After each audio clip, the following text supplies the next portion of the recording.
Hello, and welcome to another episode of Homeschool Moms Unfiltered. I'm your host, Amanda, and my awesome co-host is... Hello, I'm Megan. So we are your source for messy, imperfect homeschool advice and community. Now, don't get us wrong. If it isn't too ballsy of us to say, we know our stuff when it comes to homeschool, so the advice is solid, but we will never show up here and pretend to be perfect or spew advice that is so unrealistic and unattainable that even we can't implement it. Yeah. In other words, we are very different than most of the homeschool influencers that you're seeing on TikTok, Instagram, Facebook, who are pushing their messes out of the way to film content so that you think they just have their shit together all the time.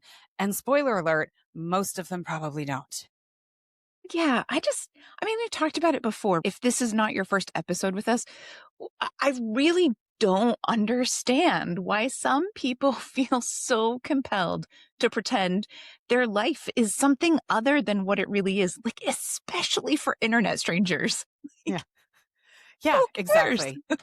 It makes absolutely no sense. I mean, we show up, sometimes the hair gets blown out, sometimes there's pajamas, sometimes whatever, sometimes, yeah. We have a special guest today, so I washed my hair. If you don't watch the video version of the podcast, you probably don't know how rare that is, but I did in fact wash my hair for today's episode. So there you go. I did mine about 10 minutes before we started, which is why it's still wet. So I had great plans for the day. I went on a tour this morning, a historical tour, and I had to be there way too early for my night owl self. So I was like, well, I'll get up in the morning and I'll wash and dry my hair so that it's done for the tour and I look civilized because it's with a group, like a steady group that I belong to. So it's people I see. And then Yeah. it'll just be done for the episode. Well, I snoozed and I snoozed and I snoozed. So that didn't happen. Then it was super windy on the tour. So I was actually glad that I didn't. But yeah, we're getting there. It's a phased approach. So yeah. But as Amanda said, we have a guest today. We have Lindsay joining us. So welcome, Lindsay. Thank you guys for having me today. I'm glad you said that about being a mess because here I am in my car. Yeah, this is what we do. If you are watching the video, Lindsay's joining from her car because her car Wi-Fi was stronger than her house Wi-Fi during a storm. So, we do what we do. And this is homeschool life. You make what you have available to you work and we rock it. So yeah. So we will introduce Lindsay more fully in just a minute. Here's the deal. We typically start off all of our episodes with a values statement because I tried to join enough co-ops living in the Bible Belt, and I feel like if the Southern Baptists can require you to sign a statement of faith to join their co-op, we can start our episodes with a statement of our values, which are very different than the ones I was being asked to sign, FYI. Then, typically we move into a weekly update, but we have so many things to discuss with Lindsay, and she has years of incredible lived experience to share with us, so we are going to blow through our usual intro stuff really, really quick. Sound good, Amanda? Yep, sounds good. So Lindsay will be joining us today to talk about homeschooling dyslexic kiddos, and we are definitely excited to dive into that momentarily. And honestly, stick around even if you're not personally homeschooling a kiddo who is dyslexic, because if you're volunteering to teach a co-op or organizing homeschool activities, or even just trying to be a good friend to other like-minded homeschoolers, it's so important to have a better understanding so that all kids and families feel seen and supported. Okay. But in order to make the most of our time with Lindsay, we are going to boil down our usual intro message into a tiny nutshell for you. Number one, you don't have to be a mom to hang with Homeschool Moms Unfiltered. Okay, we are moms and we are definitely unfiltered, but that is not an audience prereq. Okay, however you present to the world, you are welcome here. Whatever your family makeup, your family is valued and embraced here in our space. So welcome.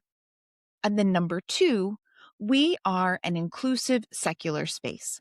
We support Black Lives Matter, abortion as healthcare, LGBTQIA plus rights, and vaccines. And honestly, the list goes on and on. We do not support kidnapping innocent people and holding them in detention centers, pretending like they're not dying on our watch. We are not about that nonsense. We do not agree to disagree on human rights. Nutshell. Yeah, that's our line in the sand. Easy. So now we will be equally as speedy with our weekly recap. Our recap is part of our process to separate ourselves from those influencers who do only share the perfect sides of their lives. And, we're all aware that social media can be super toxic and that influencer culture can be super toxic, but it's still super hard not to walk away feeling less than when you're drinking other people's fake perfect personas out of a fire hose because it's being pushed into your algorithm 24 hours a day. So we try to counteract that here with a little bit of realness. We love homeschooling. It's not a bitch fest. It's just a more accurate representation of what life looks like. But we're going to do our weekly recaps this week in 60 seconds or less. We're going to do a little bit of a lightning round. In fact, I'm going to time us. You ready? And that way we have more time with Lindsay. So stand by. Anybody who listens on the regular knows that I make chicken and rice every single day for my ADHD RFID kiddo. So my phone timer is automatically set to the amount of time it takes to cook rice. Let me just reset that to 1 minute. And then, all right, Amanda, weekly recap, go. So if you listen on the regular, you know laundry is often a situation in my world. And yeah, I haven't done laundry for my entire family since getting back from visiting my parents in Missouri. So it is absolutely becoming a situation that needs to be handled. I have no plans to handle it, but it needs to be handled. We just committed to braces, well, technically Invisalign for the kiddo. Yeah, so our HSA account is feeling extra abused right now. And Christmas in July, which is really just a cheesy holiday movie marathon and tasty treats, it could not have come at a better time for us. Both kiddo and I really needed to slow down just in general. Less time out in the heat, fewer play dates, more chill time at home, and hopefully those freaking sugar cookies that I keep talking about. There you go, I'm done. I'm dreaming of sugar cookies, but that's it. Exactly. Yes. The sugar cookies will get made. Okay. Excellent. All right. 60 seconds. Here I go. Your turn. I made my kids' final summer camp payments the other day, which feels like, whew, like what a load off because, oh my gosh, the weight of making payments is like, bleh. So I was super glad that that was done and super thankful that they are privileged enough to be able to go to camp. So I'm excited for them. Status quo really for the kids, like they're taking classes they were taking, they're doing projects they were doing, that kind of stuff. So that's all good. I mentioned a couple of episodes ago that I joined the gym and that if I didn't show up to podcast again, it's because I died in body pump class. And I haven't died yet, obviously, because I am here. So that's good news. And I've actually been enjoying myself. So I was like, oh my goodness. Okay. Like Amanda said, I too am working on slowing down after our book release, which has been epic. I am going to take July and focus on sewing. And beyond that, parenting, just like some teen life stuff. I love parenting teens. I think teens are amazing. And in culture, they get a bad rap overall. But every once in a while, there are some moments. And today we had some. So I was like, okay, there's my timer. Done. Okay. All right. Phew. We did it. Okay. So let's do this thing. Dyslexia and homeschooling.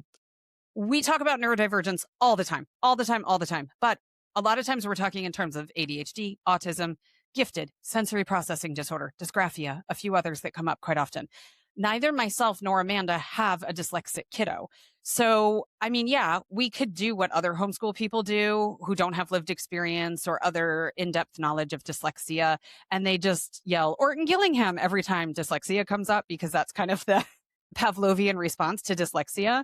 And I mean, Amanda does have a lot of knowledge and expertise about phonics and reading instruction. You need to teach your kid how to read, you go talk to Amanda, book a coaching session.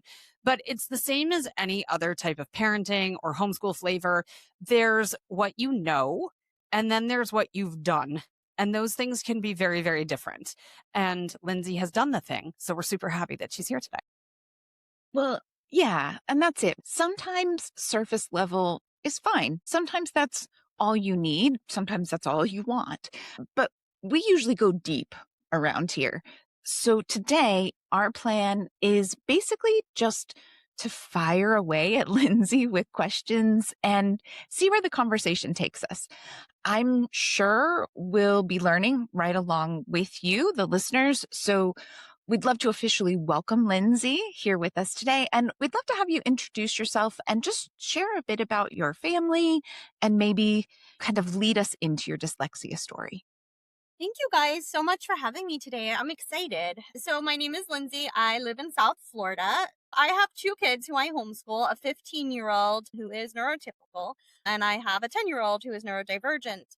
The fight for understanding dyslexia, because for a long time at first, I didn't understand what was going on, just that something was going on, was extremely complicated. And I think so much of the early years, or my first years homeschooling, were centered around identifying this thing, identifying this challenge. It was almost like survival mode. I look back on those years and I'm like, wow, we were really in survival mode trying to figure out this thing.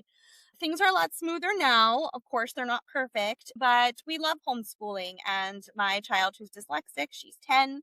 She's about to start fifth grade. She's starting some fifth grade classes, and it's night and day with the right accommodations. So I'm excited to be here and talk about the journey. Yeah. Thank you so much for joining us. That's a great intro. I have kind of like first question for you. What are some of the things you mentioned? It was really hard just figuring out what the thing was, like knowing there was a thing. And we've talked about that in other episodes. A lot of times, there's a thing, whether your kid's in brick and mortar school or homeschooling, and trying to figure out that thing and get other people to help you figure that out can be one of the biggest hurdles. What were some of the little things you noticed or signs that you noticed before you had a name for it? So when she was preschool age, and at the time my son was in brick and mortar school, my eldest, it was like March 2020, everything shut down. She had one day of preschool before everything shut down. And while I did homeschool preschool with my son, when he was younger, before he went to brick and mortar school, I wanted to do the same with her. But I noticed from the time she was really, really little, things were a challenge or she refused.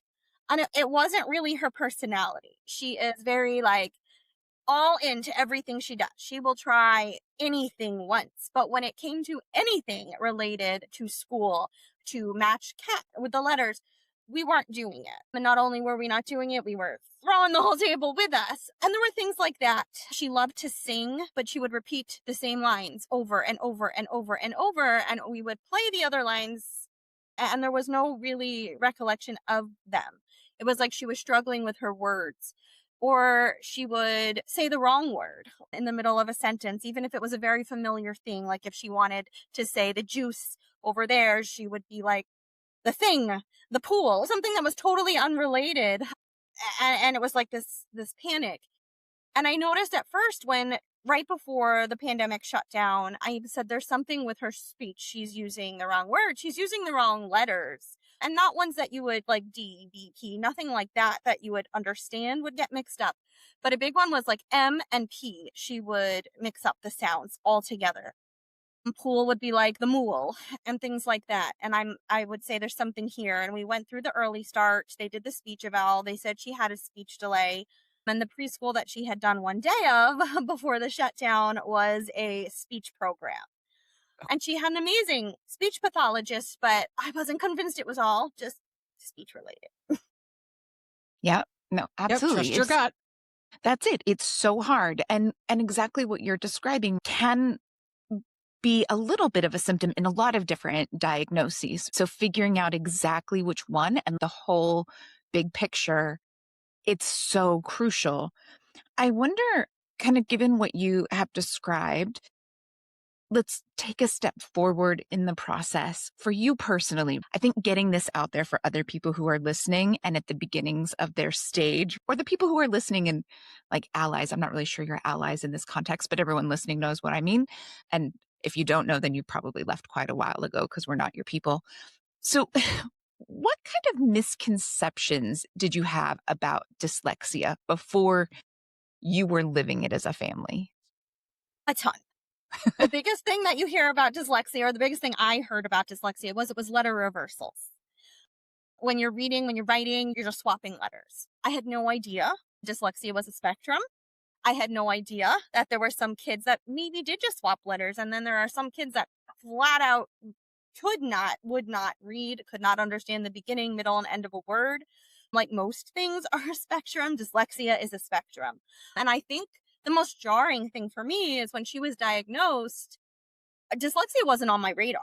I knew so little about it. I'm like, no, she's not just mixing her letters. I was floored when the neuropsychologist was telling me about dyslexia. And I think most jarring to me was 1 in 5 have dyslexia. So if 1 in 5, which is a huge chunk of this population, have dyslexia, why is it so hard? Why is it so hard in the classroom to get diagnosed, to find resources, to have any information on dyslexia? So that was definitely huge for me. And I think something we see in all communities, homeschool or otherwise, is they're young, they'll read at their own time. And I tried Florida virtual school because I thought I needed help with why she wasn't reading before we had the diagnosis. And I see that attitude a lot in the homeschool groups. And I feel like everyone wants to shoot the messenger, but I'm like, I know we're only 5 or 6, but if your gut's telling you there's an issue here, I think there's this big misconception you have to be 10 or 12. But by then, early intervention is so important. Mhm. Yeah, I'm right there with you on that one. Preach, sister. Well, I don't know who we're preaching to because I don't church, but that's a whole other thing. I think you make an excellent point. If 20% of the population is somewhere on the spectrum, if there was anything else happening in the world that impacted 20%, as long as it wasn't only women, they would be all over that. Mhm. It's one of those things that drives me just absolutely nutty. Okay, so I'll bet there are parents or caregivers who are listening and contemplating homeschooling and thinking, who am I to even think I can homeschool my dyslexic kiddo? The school has specialists who have studied how to teach dyslexic kids, and they have resources that I don't even know about. I don't even know where to start. Can this even be done? And now look, I personally have a couple friends who had to leave public school, the system completely, because it just couldn't provide the support and encouragement their dyslexic kiddo needed to thrive educationally. And when kids aren't thriving educationally, they tend to not thrive socially, emotionally as well. Like, we know this. There are lots of studies. We talked about it before. Go listen to other episodes. So we know that it is possible to leave the traditional brick and mortar school system or the public school system and help your kids. I'm curious if there has been a point in your journey specifically where you thought, she might be better off in public school with the experts. I know you mentioned trying virtual school, but at any point did you ever think like, we're just like homeschool is probably not the right thing. She needs someone more than me. I did before her diagnosis, which is why I went to Florida Virtual, which is a public school, because I thought she needed more help than me. Something that I will die on the hill of is that my daughter, who is Black and a female, they were happy to see her fail. I don't think the Florida school system was as proactive to figure out what was going on as if it were my son, who is a white male. So I think that was a huge factor because I'm not a quiet person. So I was calling every admin in that school constantly. Something's wrong. And they failed her. She was retained in kindergarten. And they're like, some kids are not going to do that well in school. And I knew that she's right. And I knew they were wrong. And that's when I sought the private evaluation again. And that's the frustrating part, is that I have the privilege to do so. That for so many people who are reliant on public school, and I will always believe in public education as a human right, access to it as a human right, quality public education as a human right. For the people who rely on that, nothing was done. Mhm. And they put her in reading intervention groups, but it was standard instruction. She was with children of all different support need levels. She wasn't getting anything that she needed, and it was just making her more depressed. So for me, that small blip in public school, albeit virtual, was watching her go from a bright, bold, happy child to a depressed, scared kindergartner. She lost that whole year of her life, and we spent years rebuilding that confidence. I can't speak for states that are not Florida, but no schools in our state, and I know a lot of other states, people I've talked with, they don't offer any of the supports. Barton, Wilson, Orton, Gillingham, any of them, they don't have reading interventionists trained in dyslexia, which is frustrating when 1 in 5 are dyslexic to some extent, to not have that. Mhm. So for us in Florida, if you want literacy instruction, people who are trained in dyslexia, every single person was private pay. So again, I've heard it called the disability of the privileged, which is frustrating to me when something impacts 1 in 5. And when you look at the numbers by male and female, when you look at it by like race, and you see who's disproportionately affected by Mhm. dyslexia, that's what made me, I know you use the word ally, want to be an ally, want to be an advocate, because the awareness has to get out there if this impacts so many. Mhm. Well, yeah, I think you're absolutely right. I can't speak specifically to who's available in the schools in California, but I can say that living in California and going through the public school system here in California, some, and having a lot of friends who are in it, we too, even in California, see that the systemic racism inherent in neurodivergent diagnoses within the public school system is still really prevalent. And all of our friends and the circle of people we know, the ones who got really good help in the school and from the school were white. And the ones that got put off and pushed away and ended up having to go private pay to make sure that they got the help they needed were not white. And it's really fucked up, for lack of a better way to put it. It's really messed up. And so, I think anyone who's listening, if you're in this, you're like, yes, I know. Maybe it helps to hear us just say it out loud. And if you're not in it, this is one of those things maybe you haven't thought about or you're not aware of how hard it is when you're not white and you're in the system or your kiddo isn't white and you have the privilege of being the white parent advocating. It's a whole different world, and it's unfortunate.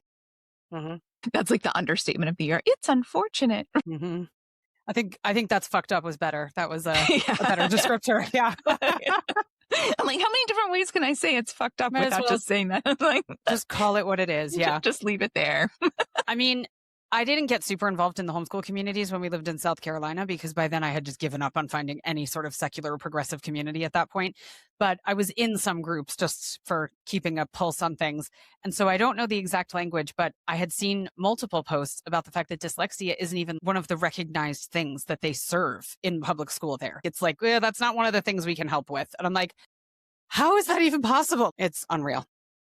It's true. And I know it's the same in Florida too. It's a reading disability or, Mm.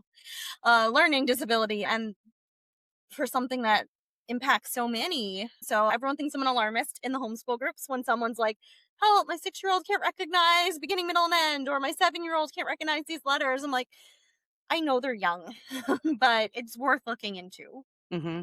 Well, we did an episode, if people are listening and you haven't listened to it, we did an episode on the whole concept of can you be behind as a homeschooler? Because you see posts all the time of people who are new to homeschooling and they come in, I'm starting to homeschool, my kid is behind. And at least half the comments say, they can't be behind in homeschooling. It's just where your child is at. And we're like, okay, we agree with meeting children where they're at. And we agree with measuring progress by forward movement, not necessarily by state standards, if that's not where your kiddo's at and all that. Okay, all of that is true. But there's also a certain point where you need to raise a red flag and be like, something's up here. And your kiddo could be 12 and you're still going, there's no behind in homeschool, and they're still not reading. You needed way, way, way long time ago to get some outside perspective going on there. So if you're in that camp or you're one who's, can you be behind? Is my child behind? Go listen to the behind episode because we've really flushed that out over there. So yeah.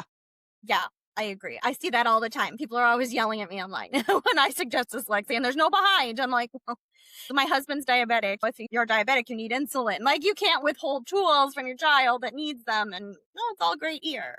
Mm-hmm. He's not behind.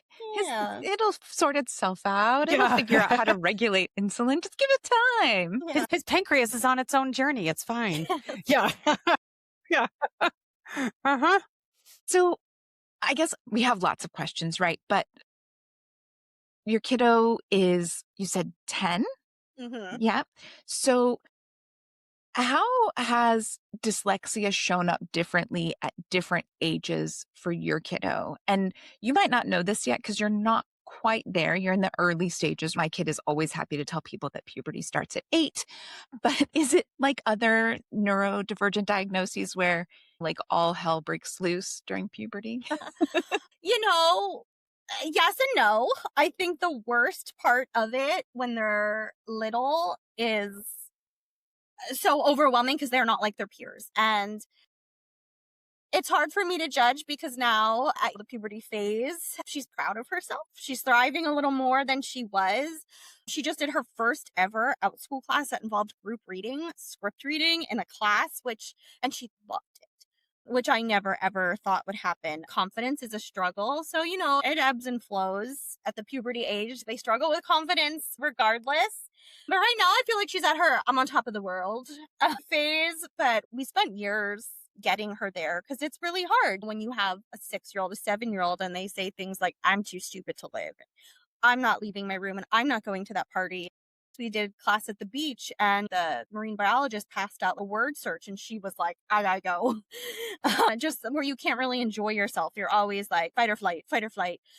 So, we do have our moments of that at this phase, but I think just having the right tools is very helpful for her. And I think there's this, I know you can't be behind in homeschool, but we're not comparing ourselves to our peers. We are reading and we have the right interventions. And I think right now she's feeling pretty confident about it, which I never thought I'd see. So we are all about forward progress here. We are all about and Amanda will say too, like 2 steps forward, 1 step back is still forward progress. It's okay. It's just forward progress is what we're looking for. It can be small, it can be incremental, but just that growth that's so important. So yeah, that's awesome. So we've established that not only can you homeschool a dyslexic child, but the odds that they're going to receive the supports that they need in the public school system are not amazing. So I'm curious, what are some challenges to homeschooling a dyslexic learner? What are some of the advantages to homeschooling a dyslexic learner? How might your day-to-day look different? Like, just give us the full scoop on what homeschooling a dyslexic kiddo looks like. You also have a neurotypical kid as kind of your baseline. So how's this one different? yeah, I think she needed my help a lot longer and maybe in some areas she still does. When kids are in, or at least my neurotypical son was in 3rd, 4th grade, he was fine. He knew his daily schedule. She might need my help more. And I think something else with dyslexic kids, sometimes it is a spectrum. Their working memory might not be so great. You might tell her 5 times that she has something at this time. And no, I didn't know that. I didn't have it at that time. So we do a lot of scheduling and going over things. Whereas maybe with a neurotypical kid, those things aren't always necessary. I think there are advantages to homeschooling 100%. I don't have to worry about the state standards, the standardized testing, which starts in Florida at kindergarten. She's just learning to learn and she's learning on her own pace. So if she wants to take a discussion-based class without any reading or writing, she's loving it. She did a class that was a road trip through the United States and she got to raise her hand and share what she learned and feel like she's part of something, not just judge on her ability to read or write. So I think having the ability to personalize that education, it stops kids from feeling like they don't fit in this box you're trying to put them in. But really, the world is built around them. So I think that's a unique advantage. I do hear a lot of people who maybe their child's diagnosed with dyslexia and they're like, nope, they've got to assimilate. They got to get in the school system. They got to learn. And it's hard. I know that it's a privilege to homeschool and have all of these opportunities and these resources. But for me, seeing the way that she can love learning, even if it looks different from her neurotypical brother. That's the whole point. She loves learning. She's allowed to explore her interests. She doesn't feel like she doesn't belong, that everything's just sort of built around her. And I think that's huge. Again, I will always advocate for the public school system. But if you're telling a kid they're failing from the time they're 5 or 6, they think themselves a failure. And so when she gets to accomplish these things her own way, she's on top of the world. And I cannot emphasize enough that I never thought we'd be here. She completed her theater club yesterday, and theater club was something that I don't think she ever thought was in her future. So just seeing that she can have these wins and feel like she belongs, I think that's such a huge advantage to homeschooling. I think that's huge for anybody who's listening, who's on the struggle bus in the phase that you were in a couple of years ago. Like, there's something up and I don't know what to do. Just this consistent messaging that your kiddo is thriving, your kiddo is happy. It took a shit ton of work and I'm sure you lost a lot of sleep, but she's feeling confident and she's thriving and she's succeeding. And in part because of her effort and then in part because of the things that you've put into place, but it's possible. So if you're in that struggle bus phase where you're like, this is never going to work out okay, listen, it does. It does. Yeah. It That's does. It's good. true. When people are just starting out, every time someone says their kid is struggling in reading in any group, I'm like, message me. I'll talk on the phone. I know what it's like to, not know anyone else struggling. When we did Florida virtual school, I had friends with their kids in my kids' class, and I'm watching all of them do all of these things. And I'm like, oh my God. It's the loneliest thing in the world. And I, as a parent, was depressed. I was just crying in my closet every single day, like something is wrong and no one is listening. So I know what that feels like. So I always tell people to reach out for me. And I know in those early days, it feels like nothing is going to be okay. And finding out that your child's dyslexic, finding out that 1 in 5 are dyslexic, you feel less alone. People wonder if it's scary to get the diagnosis, but it's really not, because now you have a name, and now we know what tools work best. And it takes the struggle. I mean, it doesn't eliminate the struggle, especially not immediately, but it takes the guesswork out, and you know how to best provide your kid with the tools that they need. I mean, I had a moment the other day because I know people feel similarly when they get other diagnoses as well, where they have this like, it's awful, it's not going to be okay, and all of this. And I was thinking the other day I had to do one of those "Are you a robot?" challenges, and it was so freaking hard, and I couldn't figure it out. And I called one of my kids, and I'm like, "What do people who don't have an autistic kid do when this happens?" Because I was like, I swear I'm not a robot, but I don't know how to express that to you. And he looked at it. It even took him a couple of seconds, so I felt better about myself. But I was like, no, you need brains that work in different ways. The world needs these diversities. So yeah. It's true. And dyslexic thinkers have such huge advantages in so many ways. I have a neurotypical kid, and he's very creative. He's an artist. He's a writer. But when it comes to engineering and building, if something doesn't work, he's going to be like, oh, this doesn't work. And he's going to put it down. And she's like, no, it's going to work. And it doesn't matter what she has to change or do or build. And both my kids are on an Odyssey of the Mind team, which is like creative problem solving. And she's the youngest on the team. And her coaches are always telling me, like, she just used wires and she built something and it worked. She doesn't give up. They have such like out of the box thinking skills. It's such a huge advantage. So it's not all struggle, even though it seems like that, because we're trying to get kids who think one way to assimilate to something that looks very different. But when we let them think the way they need to, I mean, the things that they can do and build are just, we need it.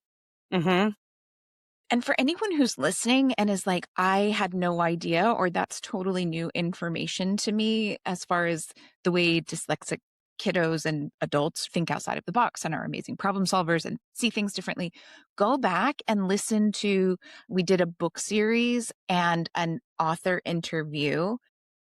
Normal Sucks, we did it as like a longer thing. It's a podcast. It's a series. We re-released it so you don't have to go all the way back to the beginning. But if you want to go back to season 1 and listen to it, you're welcome to. Sound quality is a little better when we re-released it because we ran it through a better filter. But anyway, we talk about it a lot in there. It might be really interesting. The book is good if you want to read the book, but you can also just listen to us talk about it. And the author interview that we did with Jonathan Mooney was really excellent. We talk about it some there too. So if you finish this episode and you're like, oh, I want more, tell me more. That's how I often am. Anyone who follows us at all knows Megan loves herself a rabbit hole. She'd be listening to that in like 18 other episodes. But yeah, definitely go back and listen to that. Yeah. And we should note it's related because Jonathan Mooney is dyslexic and didn't learn to read until he was 13. And as an adult, he's graduated from Brown University. He's published best-selling books. He still spells at a 3rd grade level, but that's his baseline. That's where he is. And he's amazing. So amazing. So. And my daughter's dyslexia specialist. She's dyslexic herself. And I feel like, that adds such like a human layer to it. She knows what the struggle is and was like. And she teaches kids how to stand up for themselves. So she told my daughter a story how she went to Pilates class once and did something backwards and everyone laughed at her and she ran out as an adult. And then she was like, no, I don't want my students to do this. So she went in and she's like, you laughed at me, but at least I'm not mean. I have dyslexia, and just giving kids those tools. And I love that. It's so awful. We wonder where mean kids come from. It's like, hello, because their mean parents are in Pilates class laughing at other adults. And it's so nice to have these great role models, right? People who will stand up and say, look, I have this, or this, but like super successful. I had kind of mentioned a friend earlier who ended up pulling her kid out of the public school system. She actually ended up becoming a certified academic language therapist when her daughter was diagnosed with quite severe, like the far end of the dyslexia spectrum. But it wasn't totally a surprise to them because her husband, who is very successful at Apple, is also dyslexic. And so being able to come from that space of, okay, yeah, we have this diagnosis and we have to figure it out. But there are plenty of people out there who are happy and living adult lives and doing the things that matter to them, whether it's being an executive at Apple or Pilates because that's what lights you up. Having role models in any situation that are just even a few years older, but especially significantly older, where you can kind of be like, it's okay. Yeah, we're in the struggle bus right now, but like every step forward is a step towards success, whatever success looks like in your life. So important. Okay. So let's go back just a little. You were talking about the struggle when she was little and how how hard that was. And I'm sure that there are people who are listening that are like, yes, okay, but tell me more. So, how did you actually teach reading? Once you have this diagnosis, you know that you need to do it differently. This is not just buy some Bob books and muscle through. What kind of supports? You mentioned you had some great supports in place. Where did you start? And I know you haven't ended because she's only 10 and more Yeah. things will come up and more will develop. But where did you start and where are you at now with how you did it and what you're using? Yeah, definitely. So when she was first diagnosed, I'll never forget, I was standing in my backyard and the neuropsych called and she's like, she has an extremely gifted IQ, but on the other side, she's very profoundly dyslexic. I was like, I knew it. I knew she's brilliant, but the dyslexia was such a surprise and I didn't know where to start. So the neuropsych had given me a list of different dyslexia specific specialists. Like I know Megan said, you see a lot of people go, Orton Gillingham, Orton Gillingham, Orton Gillingham everywhere. And a lot of the times these are just Orton Gillingham based curriculums. That is not ideal. And I understand there's a level of privilege to work with a certified Orton Gillingham specialist, a certified Barton Wilson specialist. And I know a lot of parents that go through the training themselves to be able to learn. But she put me in touch with a few, and it was like my fourth phone call was hers, the one that we use, Miss Dawn, and I was just crying. And I was so scared, and she promised me it was going to be okay. And she wasn't robotic, and she wasn't cold. And she's like, I promise. And she gave me her whole life story about being dyslexic. So I knew she was the one for us. And at the beginning, it was a lot of multisensory, a lot of sand trays or embroidery screens, bubbles, Play-Doh, things like that. Now we've kind of moved on from that. It was kind of went into decodable readers, which are books for kids with dyslexia. It's not just sight words. It helps them decode the words. So decodable readers. Now she's big into graphic novels. And I see a lot of parents like, those aren't books or audiobooks aren't books. Reading is reading, and having that confidence to be a reader. Audiobooks are wonderful. Graphic novels are wonderful. They're also great accommodations for kids with dyslexia. So she still sees Miss Dawn, her Orton Gillingham specialist, 3 times a week. It's a lot less intensive than it was when she was really little. It's a lot more just kind of private ELA instruction that meets her at where she needs. And then also she does a lot of discussion-based classes. Teachers on Outschool like Beth Foster who allow her to turn in audio recordings instead of written essays. So having those accommodations built into her classes and her school day, she loves the independence of an online class. She does not want to sit with me and learn anything. So having those are huge. Mm-hmm. For what it's worth, we've done an episode about how audiobooks are real books and we will die on that hill, and how graphic novels have, and again, we go deep. We like statistics that the word choices or the vocabulary options that are in graphic novels actually supersede traditional books because authors have to use really rich language because they have so few words available to them to say the thing that the novel writer gets 3 paragraphs to say, and a whole bunch of other benefits to audiobooks and graphic novels as well in both of those episodes. So if you're struggling thinking like, but they have to hold a real book, go listen to those 2 episodes. It's not just me and Amanda being like, trust us, it's going to be great. It's data and studies, and we link the studies and all that stuff. So yes, all true. Yeah. Research. We're all about the peer reviewed research. So go give it a Yeah. listen. Yeah, I we love don't just it. do vibes. Yeah. It's very refreshing. I love homeschooling, but sometimes in the groups, I want to be like, no. Oh, we're in those groups too. We see that. Yeah. We see that advice too. Yeah. I will add a quick note too, because I've been a Florida homeschooler twice now in my journey of homeschooling. I've homeschooled in too many places. And I'm not asking you your finances and how you're paying for all this, Lindsay, but Floridians are very lucky because there's a unique ability scholarship for kids who have specific diagnoses. There's a list of diagnoses and you can apply and you can get funding. It does not come from the public school system, which is one of the biggest. Oh, okay. Because the teachers' unions are currently suing the state of Florida, and everybody's like, the money wouldn't even go back to you because it didn't come from you in the first place. So, anyway, it's a political hot potato in Florida.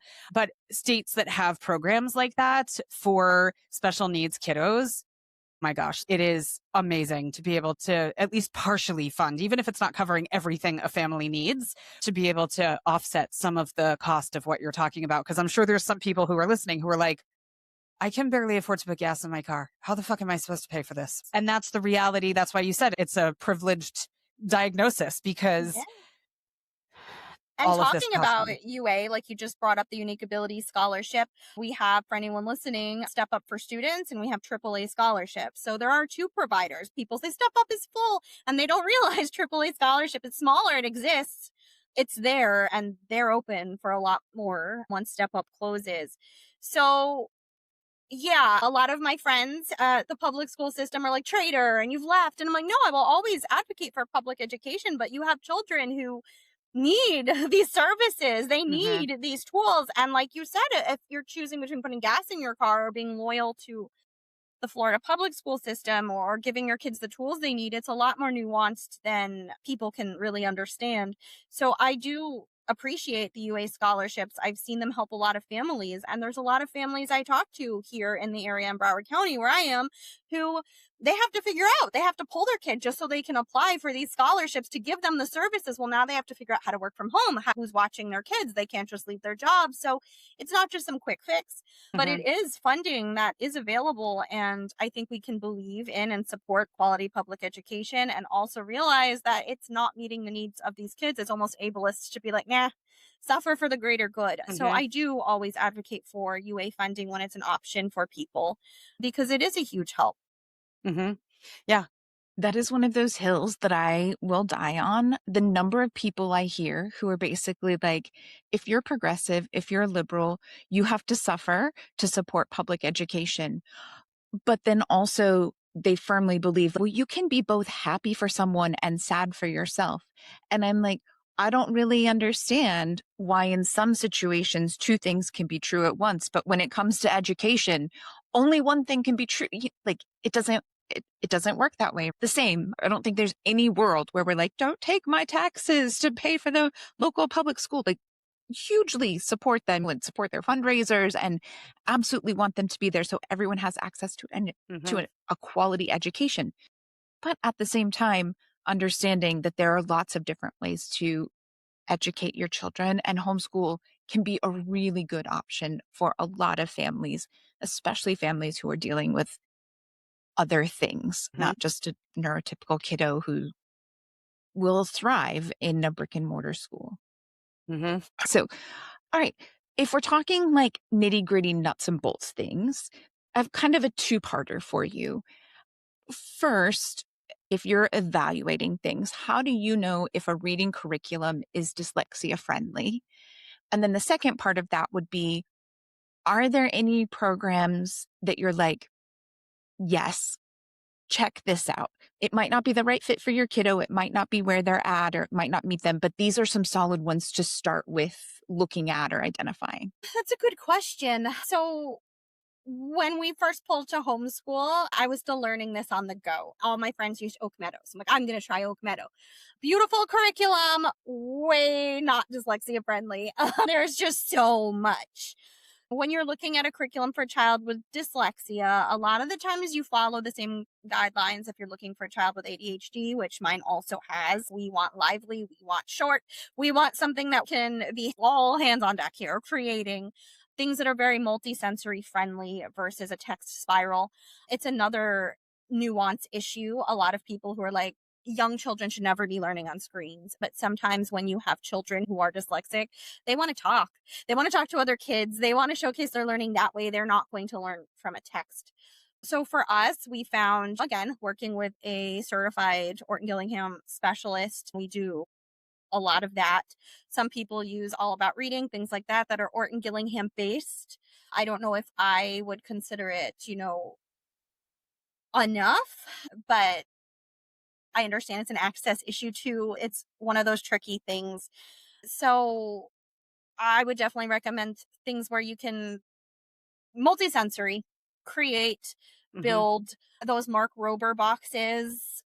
Girl loves a Mark Rober box, and she will figure out 100 different ways other than the intended way to put it together. Mystery science. She loved mystery science, the way that it really encouraged autonomy a little bit. It would go step by step. And when you were ready, you would hit next and it would take you to the next step. So she really felt like, look at me, I am independently doing this. Zern is a great math program. It's online, it's free, it's very game based. It's thorough, but it also moves quickly. So she didn't get bored with it. And she does a zoology class, secular zoology, of course, through virtual classes by still playing school. She loves animals. She loves to learn about animals. She loves to watch the videos of the animals and talk to kids about the animals. And out school classes that she takes. She loves anything discussion based. And so that's really been like the secret of what works for us. But there is definitely a lot of trial and error. And I think a lot of people pivot to homeschooling and they want to use the curriculum their friends are using. That's what they're familiar with. But anything that's really heavy, a lot of reading, a lot of writing, a lot of sitting, it's not going to be the best bet, especially for a younger child who's Hmm. dyslexic. I'll just never understand why people just absolutely lose their minds over Equipmeadow. You will never. I can't imagine you ever doing a coaching session with me where I'm like, you know what, you should look at Oak Meadow. That's a whole other I story. know. I'm with you.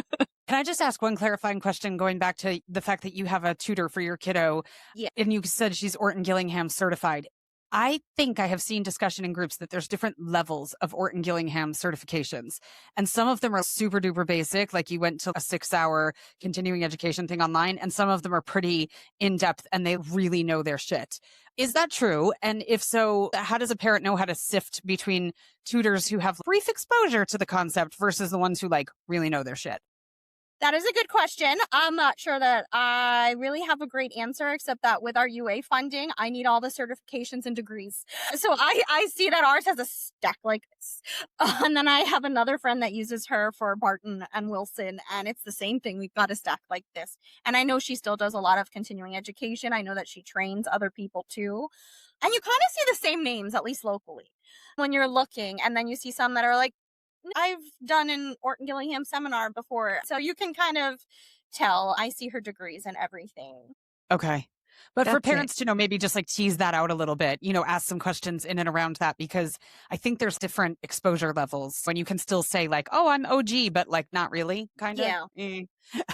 Yeah. And like I was saying, I have a friend who is just completing her master's degree specifically in being able to teach these kinds of things. She specifically focuses on basic language skills, which is multisensory. And I think she did more the OG focus, not both. But in any event, there's like Take Flight, there's basic language skills. And these are programs that you learn while getting your master's degree specifically in being able or to be able to do dyslexia therapy instead of just tutoring. And I know you keep mentioning tutoring, but for most people who are more on the extreme end of that spectrum, you're looking at a therapy type thing where it's 3 times a week and it's with someone who has a sort of like not just a weekend certification, but a degree. And it's like more all in. And then that might not be necessary for people who are on the other end of the spectrum. A program like All About Reading and making sure it's really multisensory and things like that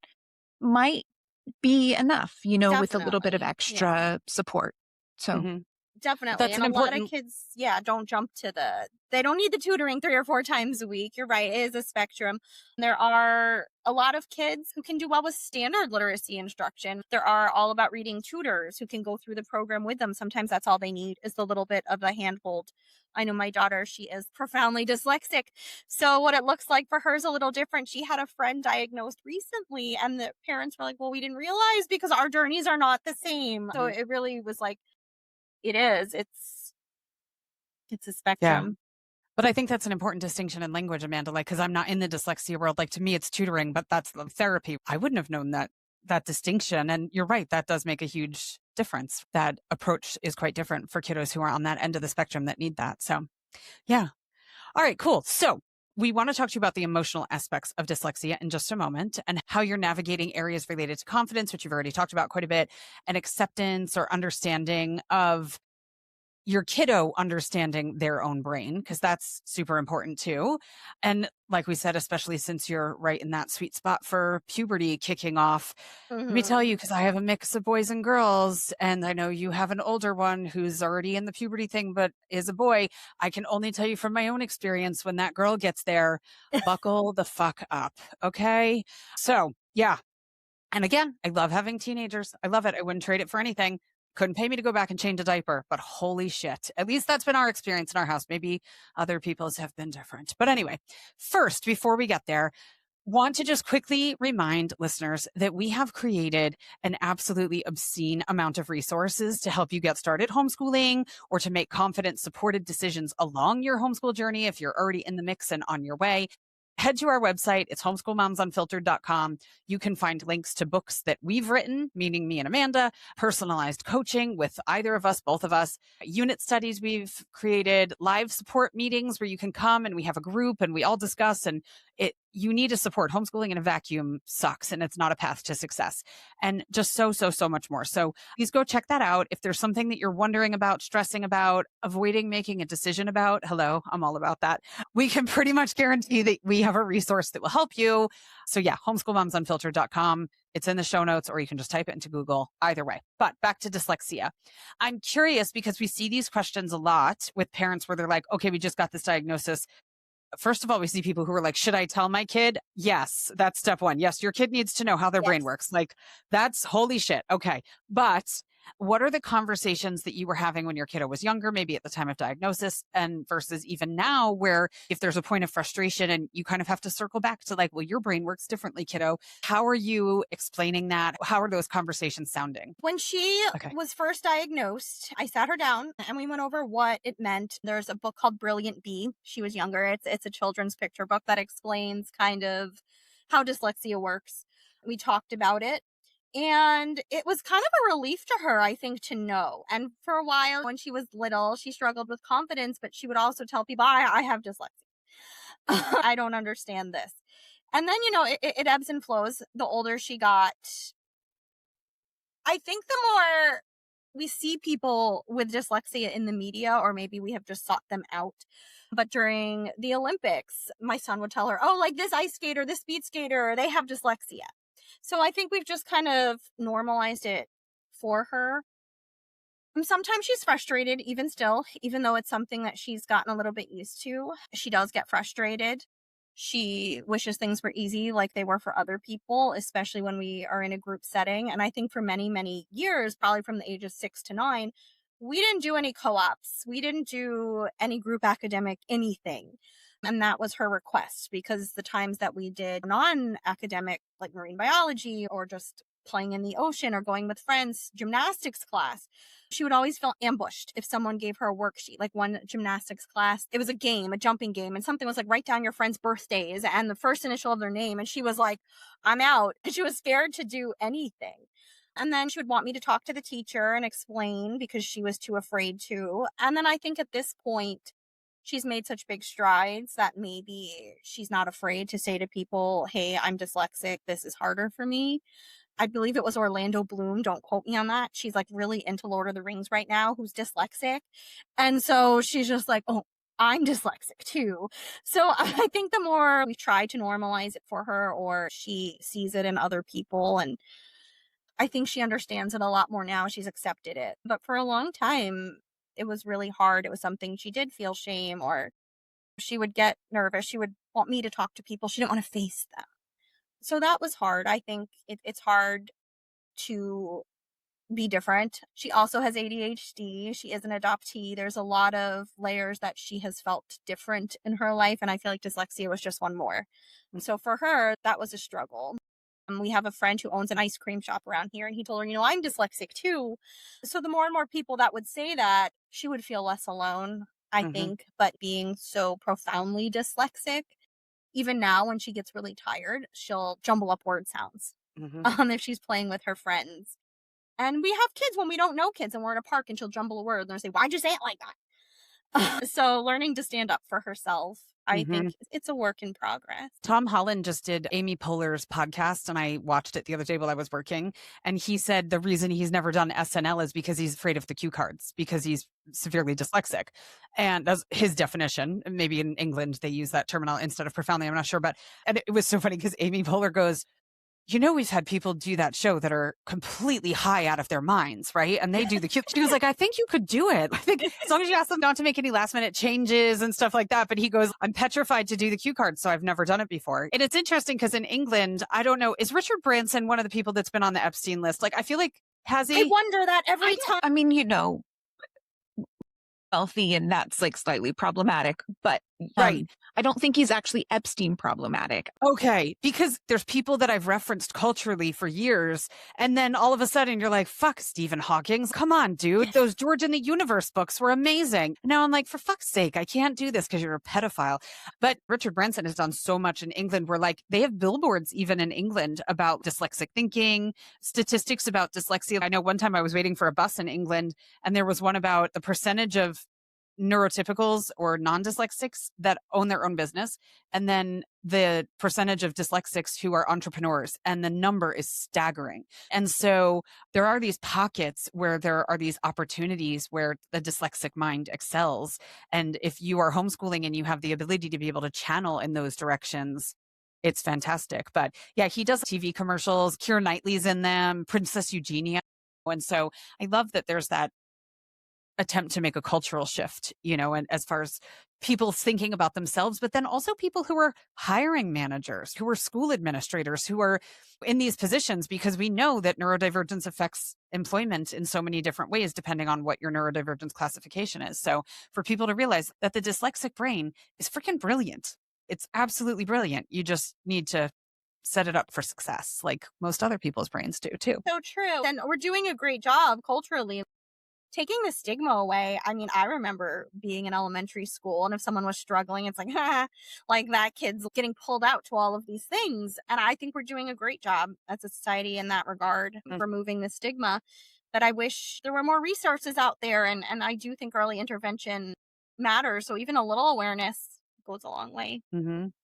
Can I say, I feel like we have been making steps, and now we have the asshole in chief Yes. who made fun of Gavin Newsom for his Yes. dyslexia. And think what you want about Gavin Newsom. I'm not holding him up as a perfect individual, but he's a great public speaker. And he's never reading a speech. That's him speaking. His brain can do that. Why are you making fun of this part? I mean, I can't. He's such an idiot.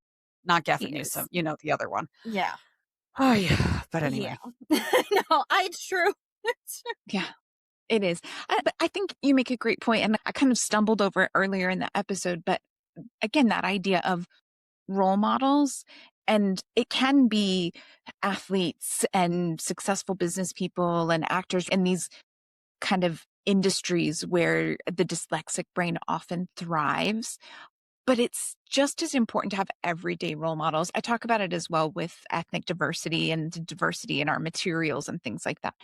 Yes, you want to focus on specific things and highlight specific things, but this idea of just everyday examples, just people that are in your sphere, that are the people you want your kids to look at and be like, oh, I can be like that, or I want to be like that. And just keeping it real. And I love the fact that your kiddo has more of that and those opportunities to see that. And if you're listening and you're new in your journey, find those people in your own circle, identify those things, and just make it a part of your normal life so that it's there.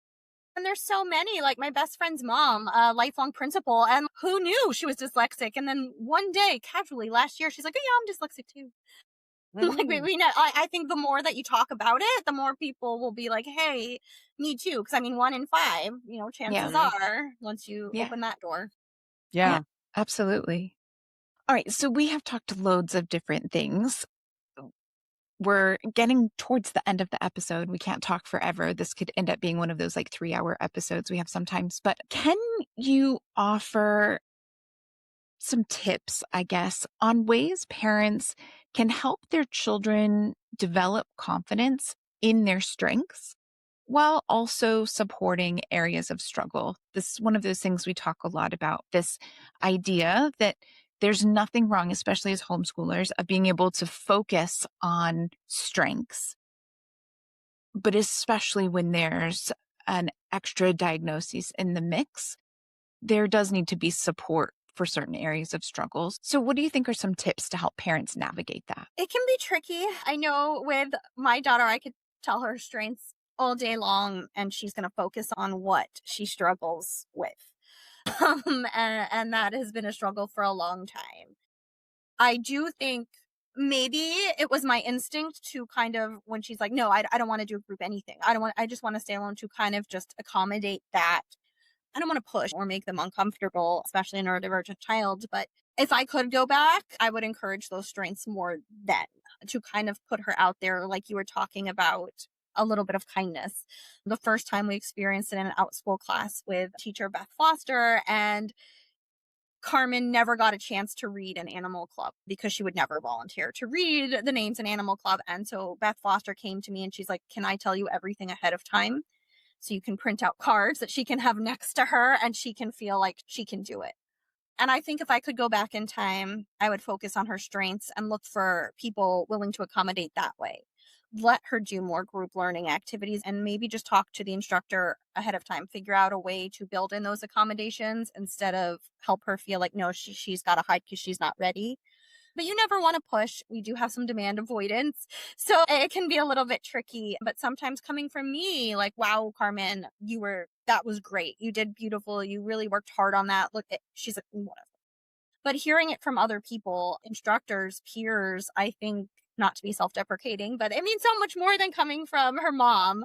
So I think that's something I would go back and do if I had the chance. But if I were a parent at the beginning of this journey and my child's feeling really insecure, they're struggling with reading, definitely not push, but I encourage them, get out there, look at all these things that you're good at, all the things you excel at, all of your talents, and let them shine. Don't kind of just hide underneath it, which I think we did a lot of at the beginning. It was such new territory. So that would be my best advice. It can be hard, especially when you have a child with demand avoidance. They're not going to listen to one thing you say. They're going to focus on their weaknesses. I think hearing it from her peers really makes a huge difference. Letting her have those times with her peers, not hiding it away, making accommodations as we need. If I were a parent at the start, I would probably start there. I love that. Yeah. Okay. I feel like a little bit of a pinball, but I'm going to go in a little bit of a different direction here. So, are there any programs that you're using, specifically technology? I'm thinking. You already said audiobooks. We're all about the audiobooks. Other apps, anything speech to text. Some of them are great. Some of them suck. I have a little bit of experience with Speechify, which is also a great tool for some people. Is there anything that you have used that you're like, yes, this is amazing and life-saving and you should totally look into it? Yeah, Speechify is great. For us, also MyDys, MYDYS. It's an app on her iPad. She can scan a huge wall of text and she can listen to it. She can pause when she needs. So when she took a social studies class and there was a worksheet, scan it, it'll read to you. You can slow down the audio. You can stop the audio. A lot of the times with those scanning pens and things, she's like going too fast. I don't understand what the hell this is saying. Mm-hmm. So it's really easy to customize and slow down, pause as you need.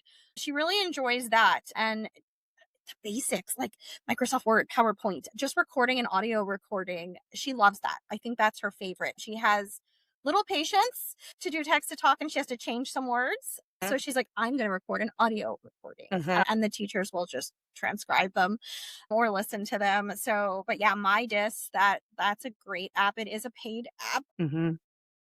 Excellent. Yeah, that's awesome. That's like Google Lens, because I live in a country where English is not the first language. I scan at least one thing a day trying to figure out, am I supposed to defrost this before I put it in the oven? And I'm like, zap, Google Lens. So, yeah. Yes. Before I burn my apartment down cooking something the wrong way. Yeah. So reading gets a lot of attention, and we talked almost the entire episode about that. But I do wonder about writing as well. How has dyslexia affected writing and spelling for your kiddo, and what strategies have helped in your home? That's a good one. You're right. We usually default to reading, but writing was a struggle. And for her, she's very creative. She would have all of these stories that she would come up with in her head, and putting them on paper, it wasn't happening. A lot of what she works with her specialist, her tutor, and again, it's a specialized tutor, will be sounding out words, writing, but it's still complicated. She also has dysgraphia. It can be very intensive, and her go-to is usually an audio recording. If she's texting, she will send an audio message. She kind of builds these accommodations into her life, but those things can't really recreate like creative writing, which is something she's really into right now. Songwriting, she's really into songwriting, and a lot of the time she'll just tape record and sing her words out loud and ask someone to transcribe them for her. But the older she gets, if she's sending emails with her friends, or she wants to write a story like her brother writes stories, she doesn't want to just say it to me and have me type it. So that's a challenge we're kind of living in real time right now. I think those accommodations that exist helped us through the early elementary. And now that we get to the 5th grade, 6th grade, where writing becomes such a big part, that's something that we're working through right now. I am very opposed to the homeschoolers cannot be behind, like we talked about earlier. But I do see in the groups a lot of parents whose kids are, to me, maybe obviously dyslexic. Maybe they haven't gotten there yet, or maybe they do have a diagnosis and they're like, write that essay, write that essay, write that essay. It can be pretty traumatizing. My daughter would get migraines trying to stare at the paper that long. The words are jumping around. So I've tried to lean into the accommodations, and now we're kind of going back and learning. She's learning to type. She's taking a typing class, and she's trying. If she's using speech to text or leaving an audio recording, she's trying to at least write some of the words. So, I mean, it is a work in progress for us right now. Mhm. Incremental progress counts. It doesn't matter how slow, it doesn't matter 2 steps forward, 1 step back. It all counts. So it's good. Yeah.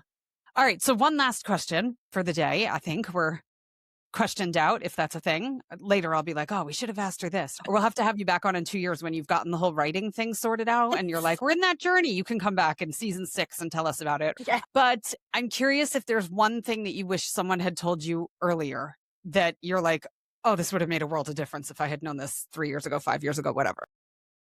Really, I'm just going to keep coming back to that, like 1 in 5, that 1 in 5 statistic. I had that evaluation done when she was 6. Wish I would have done it a year earlier. I wish I wouldn't have let her fail. Ron DeSantis standardized testing in kindergarten. So I would go back. That would be it. I would know in my gut something is wrong and not listen to everyone tell me that just give her some time. You're comparing your kids.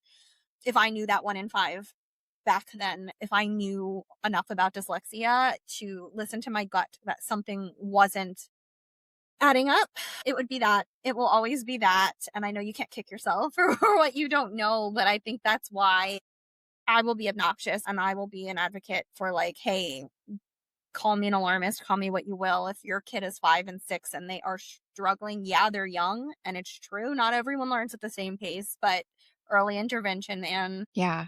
No, I think that's absolutely it. Early intervention works when it's early, and not every kid needs it. There are kids who are, they'll pick things up a little bit slower, but there's a difference between a kiddo who is going a little bit slower at their own pace and a kiddo who is really struggling. And the vast majority of us, we can pick that up. As much as we try to not be about vibes around here, there's some vibe to that it's like, this is a normal struggle. We should look into this struggle. Mm-hmm. Yeah, for sure. Well, I have to say, this has been really awesome. I have learned a ton today, and I think I speak for Megan, and a ton of our listeners when I say just a really big thank you. Thank you for taking the time to join us today. Thank you for sharing your journey and advice and lived experience and expertise with us. I will say we typically end each episode with a mantra. It's kind of our way of supporting people all week long in between the episodes with an encouraging mantra they can come back to when they just need that support or that reminder that they're doing okay and they've got it. But this week, instead of our usual approach to the mantra, we would love it if you, Lindsay, could wrap us up with a mantra style bit of inspiration, just telling us a moment when you realized your kiddo was going to be okay. I wish you knew me when I was crying in my closet every day, because I feel like this would be so much more impactful than it is. But if you know, you know. And to everyone who is listening and is crying in their closet every single day, I'm going with yesterday. When yesterday my daughter ran out with her theater club certificate and was like, I read the scripts. I'm a star. I want to do all the theater clubs. I'm going to join them all. And I'm going to be an actress. And the like joy. And I posted a picture on my Facebook and Instagram, but like the joy in her face. There was a time I never thought I was ever going to see that again. And every worst case scenario, I played it and I woke up at 3 a.m. thinking about it. And I think last night she slept through the night. I slept through the night and she woke up. It is going to be okay. And I think seeing that sparkle and that joy in her face, there's nothing better, because this doesn't define you and it doesn't have to define you negatively. And I know it's so corny and people are like, it's a superpower. And that it devalues the struggle that is very real when we're existing in society, but also to know that you belong and you don't have to fit these confines. I think seeing that she felt it herself, not just me saying it, then I knew it was all going to be okay. I love that for her and for you and for your whole family, because it just emanates. It's amazing. I will say, as we wrap up, your comment earlier about how long it took you to recover your kiddo from the kindergarten experience with FLVS. I had a similar experience where it took me well over a year to recover my kiddo. And we did an episode about top 5 things we would do over again if we were to start homeschooling again. And one of mine was, when you know it's not working, pull the plug. If your kiddo is suffering, do not leave them in that environment, because the recovery period will just be that much longer. And I made that mistake. And so I feel you, like you said, you can't go back and kick yourself, but yeah, it's hard and it takes so much time for them to recover. And we have to give them that space and time, because they need time to heal after those experiences. So yeah. Absolutely. Okay, friends. Well, thank you for tuning in today. We hope you found Lindsay's journey and experience as insightful and motivating as we have. Thank you, Lindsay, for joining us. Thank you, thank you, thank you. Head to Homeschool Moms Unfiltered for more resources. We will catch you next week. But in the meantime, happy homeschooling. Yeah, have a great one.